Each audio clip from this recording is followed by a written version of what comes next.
जय हिंद दोस्तों। इस लेक्चर में हम लोग एम्प्लॉय स्टेट इंश्योरेंस एक्ट 1941 को स्टडी करेंगे, जिससे कि 1 से 2 क्वेश्चन हर साल ईपीएफओ और एपीएससी एग्जाम में पूछा जाता है। तो चलिए हम लोग उसको देखते हैं। ESI act 1948। देखिए, सबसे पहले इसका हम देखेंगे कि पर्पज क्या था, इस एक्ट का पर्पज क्या था। पहले इस एक्ट का पर्पज क्या था ना, हेल्थ सिक्योरिटी को प्रोवाइड करना, कैश बेनिफिट को प्रोवाइड करना, मेडिकल केयर प्रोवाइड करना, मैटरनिटी केयर प्रोवाइड करना, एक्सीडेंटल कवरेज प्रोवाइड करना। मतलब ये इसका पर्पज़ था। ठीक है, अब ये क्वेश्चन आता है कि ये किस इस्टेब्लिशमेंट पे या किस फैक्ट्री पे अप्लीकेबल होगा, यानी लागू होगा। तो देखिए, कोई फैक्ट्री जिसमें 10 या 10 से ज़्यादा एम्प्लॉय होंगे तो उस फैक्ट्री पे ये एक्ट अप्लाई होगा। और कोई शॉप या इस्टेब्लिशमेंट जिसमें 20+ एम्प्लॉय होंगे, 20 या 20+ एम्प्लॉय होंगे, तो उस शॉप या इस्टेब्लिशमेंट पे भी ये अप्लाई होगा एक्ट। अब देखिए, वेज लिमिट क्या होना चाहिए, यानी किस एम्प्लॉय पे ये एक्ट लागू होगा। जिस एम्प्लॉय का जो वेज है ना 21,000 से कम होगा या 21,000 होगा तो उस एम्प्लॉय पे ये एक्ट लागू होगा। और अगर 25,000 पीडब्ल्यूडी के केस में, यानी कि डिसेबल एम्प्लॉय के केस में। अब देखिए, अथॉरिटी इसमें कौन सी इंपॉर्टेंट है, ईएसआईसी, यानी कि एम्प्लॉय स्टेट इंश्योरेंस कॉरपोरेशन, ये इसकी अथॉरिटी है। ये सारा इस एक्ट से रिलेटेड जो भी इशू होंगे ना उसको यही अथॉरिटी देखेगी, ईएसआईसी।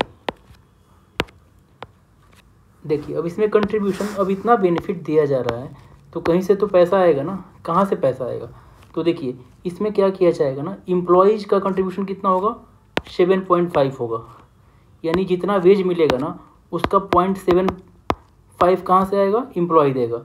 और एम्प्लॉयर कितना देगा, 3.25, यानी 3.25 एम्प्लॉयर देगा और एम्प्लॉय देगा 0.75, और टोटल 4% वेज का कंट्रीब्यूशन होगा। ठीक है। अब देखिए, इंश्योर्ड पर्सन, यानी कि जो इस एक्ट में किसको किसको लाभ मिलेगा। जैसे देखिए, एक तो एम्प्लॉय होगा, उसको बेनिफिट मिलेगा और उसके फैमिली को भी मिलेगा। अब यहाँ पे फैमिली का मतलब डिपेंडेंट हो जाएगा। डिपेंडेंट जैसे उसका सन हो जाएगा, अगर वो 18 साल से नीचे है तो, या 18 साल का है तो उसको लाभ मिलेगा। और उसके वाइफ होगा तो, या स्पाउस बोले तो स्पाउस को इसमें बेनिफिट मिलेगा। तो इंश्योर्ड पर्सन का मतलब मदर फादर भी आ जाएंगे एम्प्लॉय के, वो भी इंश्योर्ड पर्सन में आ जाएंगे।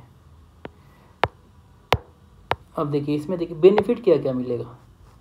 बेनिफिट में देखिए, मेडिकल बेनिफिट मिलेगा, अनलिमिटेड है ये, इस पर कोई भी कैप नहीं है।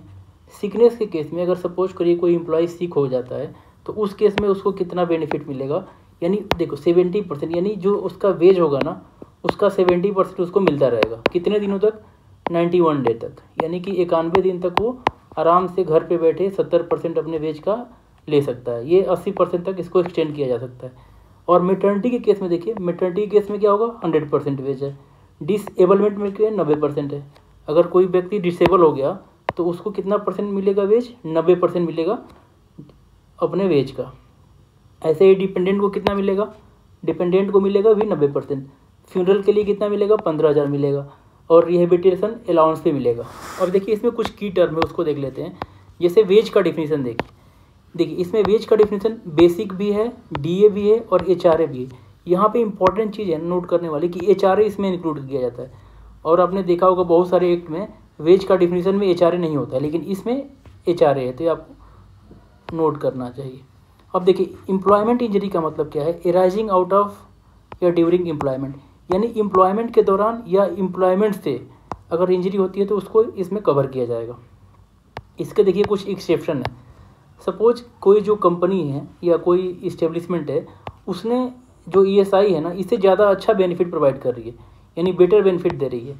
जो ईएसआई एक्ट में बेनिफिट दिया है ना उससे ज़्यादा बेटर बेनिफिट दे रही है, तो उस केस में ईएसआई अप्लीकेबल नहीं होगा। लेकिन ये गवर्नमेंट से अप्रूवल लेना पड़ेगा इसके लिए। ठीक है। पेनाल्टीज में देखिए, जेल होगा, फाइन होगा, फॉर फेल्योर टू पे contribution, recovery with interest, inspection allowance, यानी रिकवरी किया जाएगा इंटरेस्ट के थ्रू और इंस्पेक्शन भी अलाउ किया जाएगा।